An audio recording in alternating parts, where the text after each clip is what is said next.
রাধে রাধে বন্ধুরা, তোমরা সবাই কেমন আছো? আশা করছি সবাই খুব ভালো আছো। সকালবেলা একটু ম্যাগি চাউমিন করেছিলাম, ওকে একটু দিলাম আর ও বিছানাতে বসে বসে খেয়ে নিয়েছে। আর একটু কম ছিল বলে আমি মুড়ি দিয়ে খেয়েছি। মুড়ি দিয়ে খেতে কিন্তু দারুণ লাগে।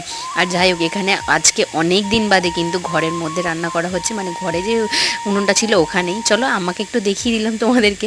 আর এখানে দেখো মাছ ভাজছি, আর তারপরে এখানে একটা সবজি দিয়ে তরকারি করব বলে বসিয়ে দিয়েছি। দুপুরবেলা না চুলটা একটু বসে বসে ছাড়িয়ে নিচ্ছিলাম, অনেকটা জ্বর ধরেছে। আর তাছাড়া আজকে শ্যাম্পু করেছিলাম তো তাই। সন্ধ্যাবেলা একটু মুড়ি মেখেছিলাম খেতে, আর তারপরে দেখো মেলাতে গিয়েছিলাম না, জিলিপি এনেছিল, তাই জিলিপিটাও খেয়ে নিলাম। আর রাতে আজকের আলুর দম করব, আর আলুর দমের সাথে হবে রুটি। আর রুটি আলুর দম আমাদের বাড়িতে না এখন করে দেখছি প্রায়ই হচ্ছে, সবাই ভালোবাসে খেতে, তাই জন্যই হচ্ছে। শীতকাল বলে তো রুটি হচ্ছে, এটা গরমকাল হলে না জল দেওয়া ভাত হতো জানো, আর জল দেওয়া ভাতের সাথে হতো চপ।